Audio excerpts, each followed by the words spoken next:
Hello అందరికీ, chicken చేసుకుందాం రండి. చికెన్ కావాల్సిన పదార్థాలు చూసేద్దాం రండి. ఉల్లిపాయలు, కొత్తిమీర, పచ్చిమిర్చి. ప్యాన్ పెట్టి అందులో ఆయిల్ వేయండి.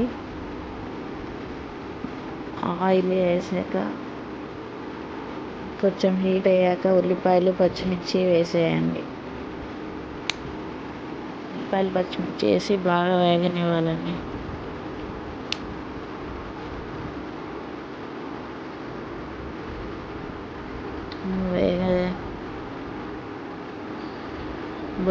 లైట్గా గోల్డ్ కలర్ వచ్చేదాకా వేయించుకోవాలి. లైట్గా జీలకర్ర వేసుకోండి. జీరా వేస్తే మంచిది. కర్రీలో మేము వేస్తాం. లైట్గా జీరా వేసుకోండి. మగ్గనివ్వాలి. ఉల్లిపాయలు మగ్గినాయి చూడండి, గోల్డ్ కలర్లో. చికెన్ వేసేయండి.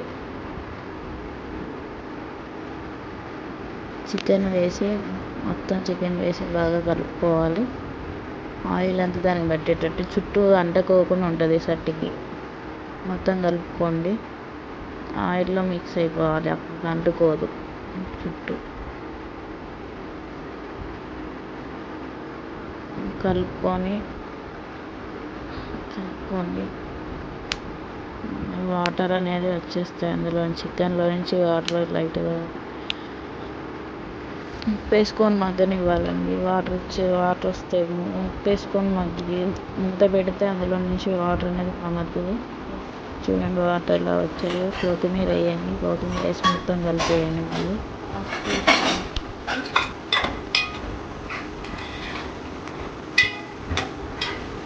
నెక్స్ట్ పసుపు వేసేయండి. 3 సార్లు వేయండి.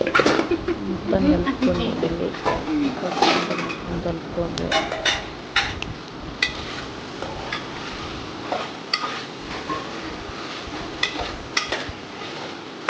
మొత్తం కలుపుకున్న తర్వాత అల్లం పేస్ట్ వేసేయండి. అల్లం పేస్ట్ వేసి బాగా కలుపుకోండి. మొత్తం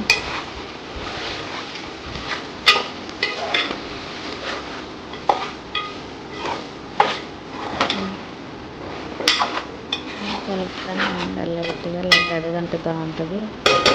కారం వేసేయండి. కారం, ఉప్పు ఫస్ట్లో వేసాం కాబట్టి కొంచెం తక్కువ వేసేసుకోండి. కారం మీ రుచికి తగ్గట్టు వేసుకోండి. ఉప్పు, కారం స్పైసీగా వేసుకుంటామండి.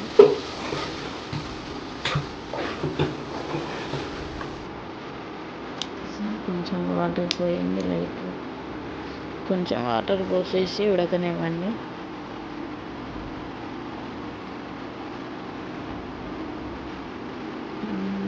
ఉడకాలండి. అది కొంచెం లైట్గా ఉడకాలి. మగ్గినాయి కాబట్టి ఆల్రెడీ వెంటనే ఉడుకుతుంది.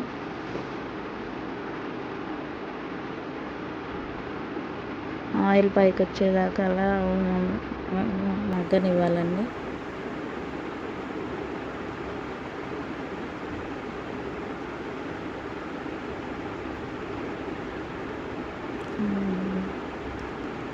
మసాలా వేసుకోండి.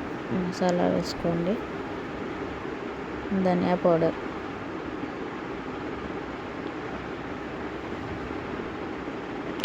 మసాలా వేసుకుంటే అయిపోతుందండి. Chicken curry ready. మేము చేసేదైతే ఇలానే చేస్తామండి. మరి నచ్చితే లైక్, షేర్ చేయండి.